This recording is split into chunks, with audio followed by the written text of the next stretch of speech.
Hi, everybody. I am so excited to welcome today's guest, Sandra Christianson. She is somebody whose quiet strength speaks volumes because by nature she's a keep to herself kind of person. But through the She Rose program, Sandra didn't just find friends, she found her voice in a kind, caring, and empowering community. Her story, Swim to the Shore, beautifully captures her journey. Sandra has battled cancer not once, not twice, but 3 times, and through it all, those crashing, terrifying waves of uncertainty eventually gave way to calm waters. Today, she chooses to live each day in peace, with purpose, and on her own terms. Please welcome the remarkable, resilient Sandra Christianson. Hey everybody, how you doing today? I'm sitting here in Rhode Island and I'm sitting next to the amazing Sandra Christianson, who came yesterday to help with a SCART class with the class of 2025. An amazing, beautiful day. And while I was here, I thought, what a great opportunity to catch up with some of the ladies. I call them the OGs, the GOATs, the greatest of all time. The class of 2023, they were our first Unite or the She Rose class up here in Rhode Island. And, it's so sweet. They were all once strangers. And now it's just amazing how that feeling you get when you see each other. It's like, wow, like it almost like you've known each other forever. But what I love about the alums, and I've said this every year since I've started Unite, is that it really is my favorite part, because when the ladies are going through the program, there's such a sense of, like the unknown. They're a little afraid. They're trying to find their footing. And then the minute they become alums, they're just this strong, beautiful, tight-knit group of ladies with so much more confidence. And like together they can tackle anything. That's my observation. But Sandra, how are you doing today? I'm doing well. Oh, good. Thanks for coming and being part of this follow-up interview.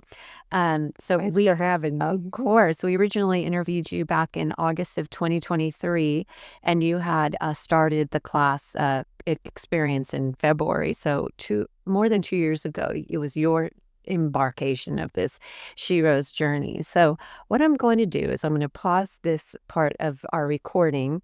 We're going to listen to your original interview, and then we're going to catch up with you and see how life has changed since then, or just do a little catch up and see how you feel. So we'll be right back, everybody. This is the original interview recorded 2 years ago. This interview was originally recorded in August of 2023. Hi, everybody. I'm sitting here with Sandra Christianson, who is part of the Gloria Gemma class of 2023, the She Rose program. And why don't you tell us a little bit about how you came upon this class of 2023? I've been a member of Gloria Gemma for the past 12 years, because that was when I first started with my cancer journey. Okay. So that's how I heard about Gloria Gemma's She Rose program. And when they mentioned it, was there something that was intriguing that you said, hey, I want to do that? Yes, I wanted to get involved with and meet new friends that like me. Yeah. And so with the various experiences that have taken place, SCART and story crafting, and now today's experience, is there anything that really stands out as being something that has been helpful to you in just your own journey? Well, I've made several friendships with a couple of the ladies that normally I don't really. I'm more of a keep to myself type of person. I don't really share my story much. Do you think that it's because of those small group experiences where you really were able to form some authentic relationships? Yes. Yeah. And I think that's what's neat about story crafting, is that the hustle and bustle of everyday life, it's very seldom do we actually get to meet people where they're exactly at, because of the fact that you're like, hey, how are you doing? But you really don't have time for the whole story, and you may not even be able to articulate the story, and you probably don't want to come off like complaining, or right. So so a lot of times people don't want to share because they might say, oh, I don't want people to think that woe is me, or Yeah. But to share your story and to find like the silver lining or to be able to help others or just for sure help yourself, I think is definitely part of that story crafting experience. Yes, and everybody has been so kind and caring, so that's the main reason of, when you find people that are similar to you and then they reach out to you. Yes. Love that. Okay. Well, so your story is called Swim to the Shore. Is that correct? Yes. And the metaphor that you used were crashing waves. Was there something that drew you to that symbolism? Well, I felt that when I first got cancer, I was in a big wave storm, and now I have now 12 years later and two cancers later, I am at calm waters. What, how do you find this calm waters? I think by over time, you once you realize that you're going to be okay for now, um, then you have to put yourself at peace. Mhm. Yeah. One of the gals shared that she goes about it by living as if she didn't have cancer. Yes. Just living. Just Yeah, I about just living. live. That's what I do. I live my life every day. That's awesome. Well, Sandra, I can't wait to hear your story. So without further ado, here is your story, Swim to the Shore. When I heard the word cancer, my legs trembled and I turned to stone. My body was frozen and a tsunami of emotions overwhelmed me. Immediate shock and fright set in. A waterfall of tears filled my eyes. My thoughts were filled with heartache as painful moments played in my head. A dark cloud descended on me.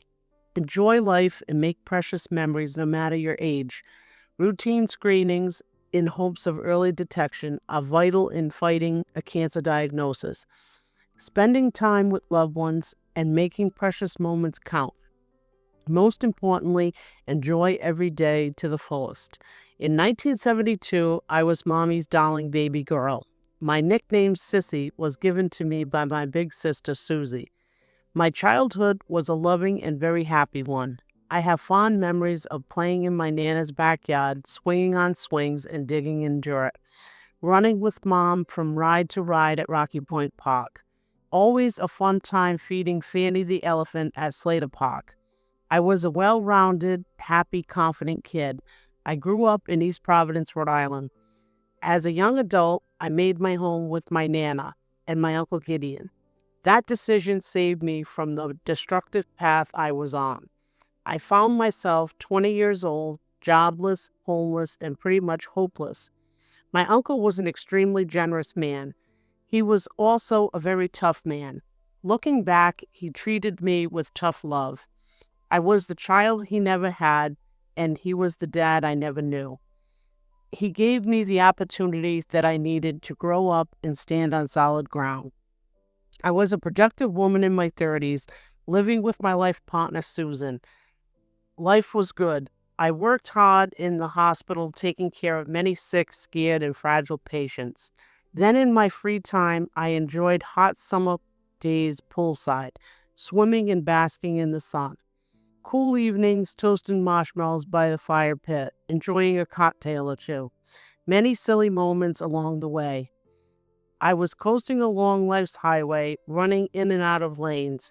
Suddenly, my life was like fierce waters, crashing into the rocks at high tide.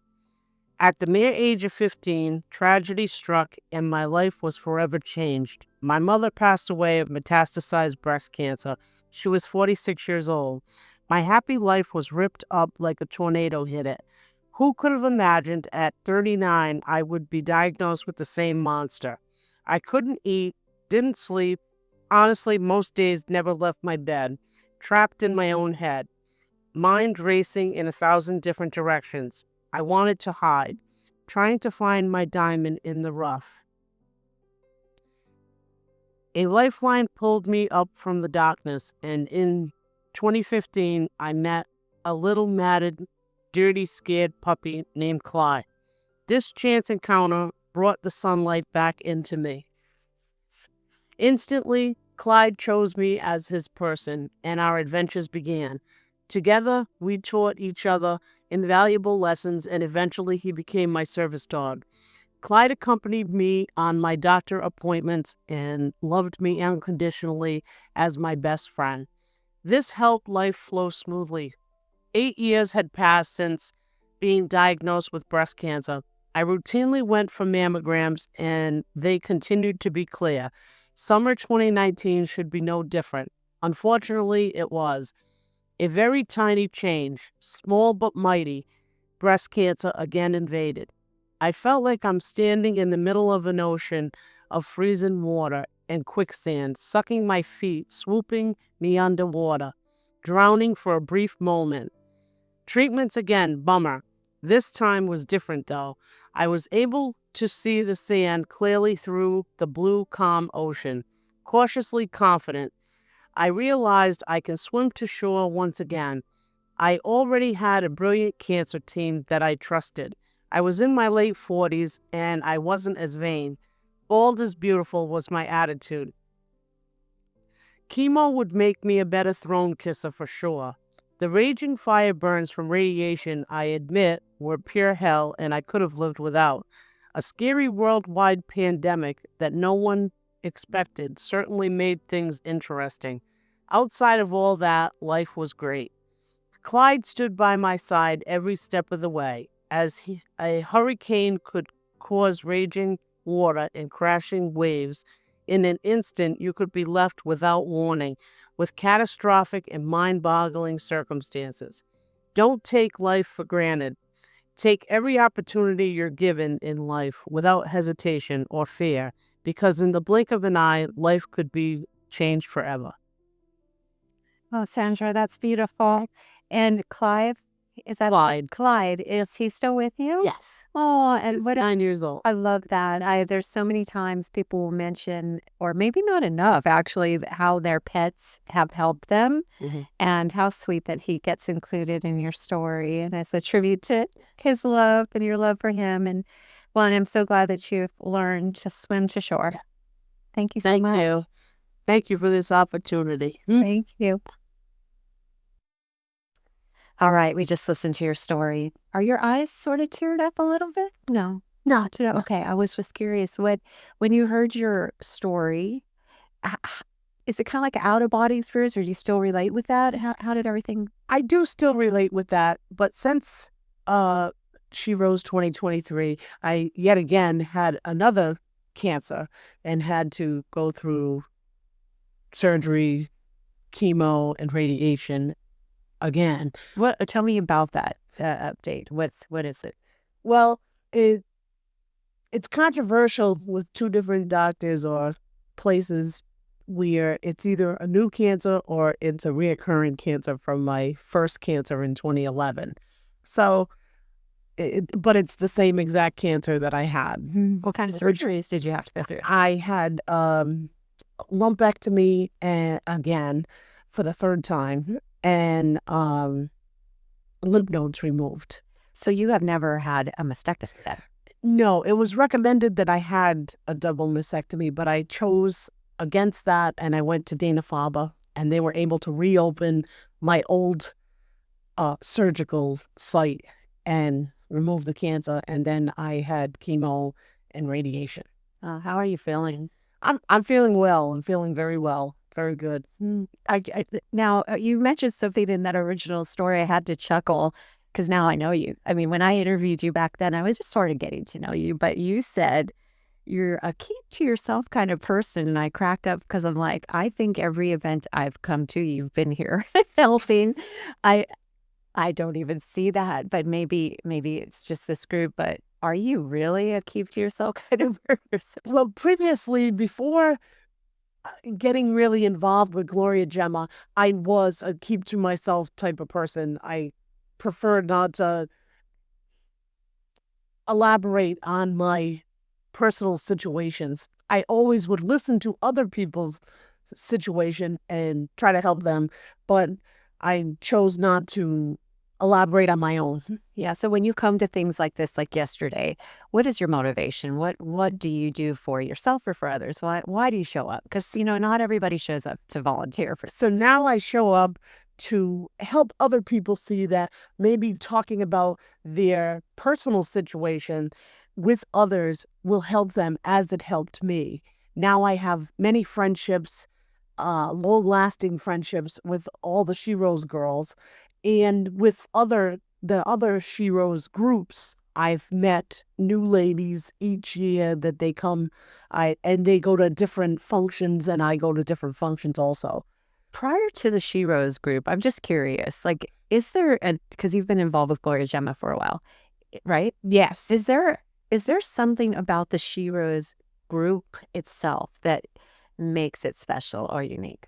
I think it makes it special, the story crafting, the small group, not so much the 23 or however many people are in the group, but there's like 6 people that you connect with and become special friends with from the story grouping with on that Zoom that you connect with, and they become your friends or your besties throughout life. Isn't that weird? So 6 weeks of your life were spent in story crafting. Yes.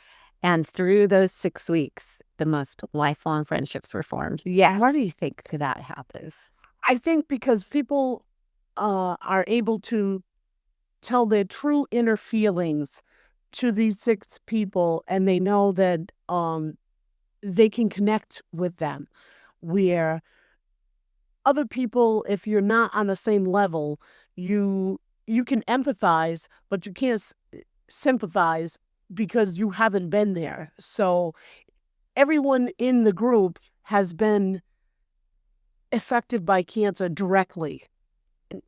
So therefore, it helps you to realize that their situation and yours are probably similar, because mostly the treatment is similar. So mostly the symptoms and the after effects are also similar. Yeah. So you're not by yourself. Yeah. It's like, I feel like in story crafting, you guys give each other a key to your door. Like, you're like, use it, open it. Like, you become such open books. And I would be amazed at how some people you say are so well put together, and their background is not put together. Yes. Is broken. Yes. And you say to yourself, wow, that person seems very well put together, yet they come from steps that are very broken. Yes. I have one of our team members, I won't say her name, but I've worked with her for 9 years. And when we decided to launch story crafting, we did a little test amongst ourselves where we as a group went through to see, get the kinks out and see what the homework assignments would be, etc. And so you think working together, she's one of my best friends, calling each other, going to special events that you would know everything about somebody. And then in she comes to participate in story crafting and shares some very, very, traumatic experience she experienced as a teenager that made her the way she is, that really impacted her life, created the trajectory for her future. And I'm like, how did I not know this? I think you don't have the time in regular day life to really, really just have a safe place to be that raw with somebody. And during story crafting, you're actually listening to what other people's story is. During the busy bustle of life, you're listening, but you're not actually hearing what somebody is saying. Right. Because you run into somebody, how you doing? And then you're like, well, I got to go because I got carpool or whatever things on my mind. So you're hoping the person's going to be short and sweet with how they're doing. Yes, that's so true. Yeah, in story crafting, you're like, okay, we have an hour and a half. Yeah, we're listening to exactly. Okay, what we want to hear. Your steps. Yes. Where in everyday life you wanna make it short and sweet. Yeah. Well, yesterday was so special with the class of 2025, and one lady was sharing that with me afterwards. She said, I'm a little nervous about the story crafting because I've been through some things that I don't really want to share with the public. And I said, no, that's okay. You can share it with your small group if you want. Just, it's a safe place. Get it out of your head, just, express how you're feeling, but then you could do a more generic version of your story if you don't want to call somebody out that could cause some hurt feelings. You can make it very generic, but the purpose is to really just get that noise out of your head that's persistent. Yeah, I think She Rose and the story crafting part of She Rose helps you to